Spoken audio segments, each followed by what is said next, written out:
Hello, beautiful souls. I'm so glad you're here. Welcome to this episode of the Life Doula Podcast, The Secret Life of Grief, where we explore the sacred hidden sides of loss and love and the parts no one sees but we carry quietly inside. I'm Charity, your life doula, and here there's no pressure to be strong, no expectations to move on. This is a space for soft landings, a space for hearts that have loved deeply and hurt deeply too. Maybe today you're grieving someone you lost. Maybe you're grieving a version of yourself. Maybe you're just feeling a little bit broken in ways you can't really put a name on. Whatever you're carrying, you're welcome here. We're not here to fix grief because grief isn't something that needs fixing. We're here to honor it. So breathe, love, and settle in. Let's walk through the secret places together, one tender step at a time.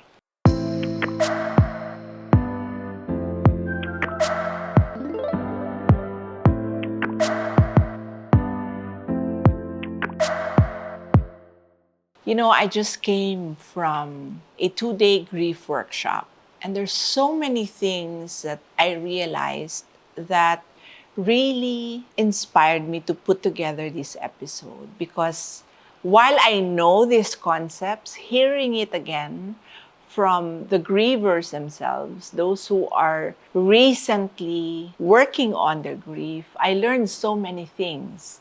And this is what I want to share with you. Number one is this: the body remembers. Have you ever woken up feeling heavy, like you're carrying something but you can't quite name it? Like your chest aches or your body just feels tired in a way sleep doesn't even fix?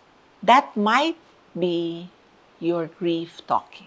And not the loud kind, the quiet, buried kind that lives in your body. So today we're talking about something we don't often give language to: how grief shows up in the body.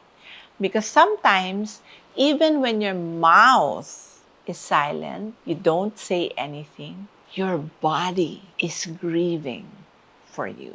I want to share something really personal. I remember one morning, not long after I lost someone deeply, someone I really love, I wasn't crying.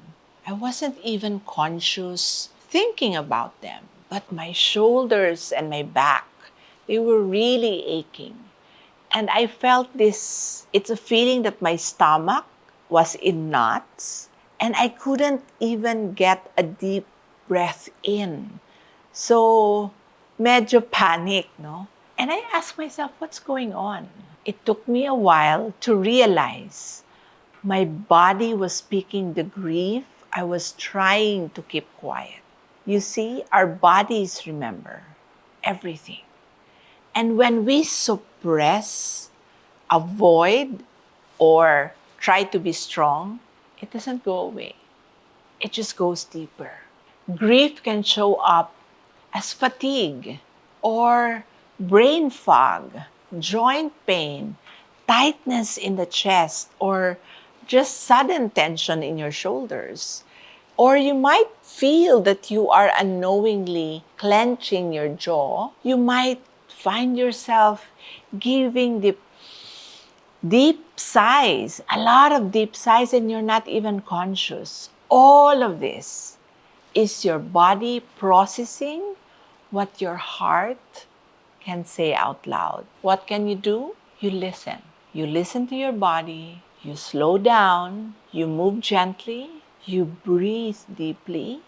And this is where I invite you to do your breath work. Breath work is an intentional way of breathing. And the more you know how to really do your breathing, the more you can release all of the things that you're feeling in your body. You can stretch, or what I do is I usually walk. And then if it gets so heavy, you can just go to your room and cry. Cry without judgment.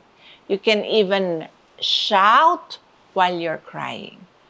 You let your body grieve in its own language. The other secret of grief is grieving the loss of dreams.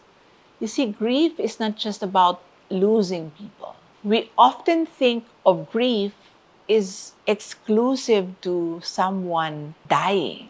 But what about when a version of your life dies? Say, for example, when you end a relationship, when the marriage you hoped for ends, or when the baby never comes, when the job that you so loved you need to let go. The healing, the future you imagined disappears. That is grief too. We're allowed to mourn the life we thought we would have, the plans we made, the some days that don't happen. These losses are real, even if they don't get sympathy cards or, hot casseroles. So if you're grieving something intangible, a future that slipped through your fingers, this is me holding space for that. You're not being dramatic. You're just human. The other secret of grief is when grief makes you angry at God. A lot of people don't and will never acknowledge this. So let's go there because someone has to say it.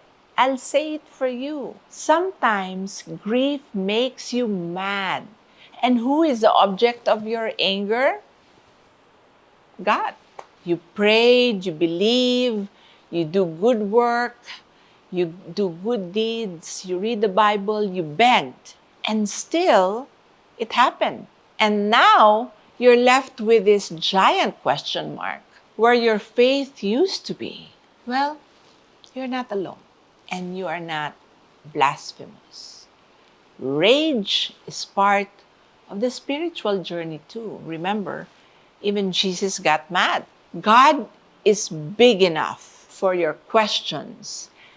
God is faithful enough to listen to your anger.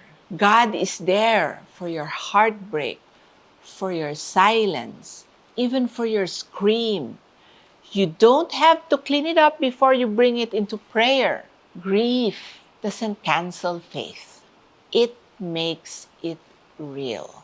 The fourth secret in grief is the myth of moving on. Can we please retire the phrase move on? We do not move on. I'll say it again. We do not move on. We move with. We move forward with. We carry. We fold our grief into our lives like salt into soup. It changes us, but it doesn't mean we're broken. You can laugh again, dream again, and even love again. Not because you've erased your loss, but because you've allowed it to live alongside your joy. Again, this is the concept of duality. Joy and grief can coexist. Healing isn't about forgetting. It's about remembering with less pain and more love. So we've moved to one of the crafting rituals that help for your grief. Sometimes, traditional mourning rituals don't feel like they fit. Especially nowadays, people have different ways of honoring our loss and our loved one. So don't feel like you're forced to do a ritual. Maybe you don't connect to this ritual, and that's okay. You get to create your own rituals, like lighting a candle every month on the day they passed, or write them a letter and put it in your memorabilia table that contains things that your loved one likes. You can put it there. or cook their favorite meal, or go to places that they would rather, when they were around, go. Plant something that they love. Dance to their song. Speak their name. Make art out of your ache. There are many ways you can express your grief, because grief needs expression, not perfection. There are no rules, only what brings your heart a little closer to peace. Remember, what you don't express, you carry, and you have to feel to heal. So we can talk endlessly about grief. There's so much to talk about. Please do not treat your grief as an out of body experience, because it is part of your body. Grief lives in your body, in your dreams, in your spirit, and it deserves tenderness, not your judgment. I always tell my clients, stand to your grief. Grieving means to accept the loss, to experience the pain, to adjust to the life without your loved one, and reinvest in your new reality. So wherever you are today, aching, angry, remembering, or just trying to breathe or to survive, I see you. I honor the sacred hidden parts of your loss, and I promise you're not alone. Until next time, be gentle with your beautiful grieving heart.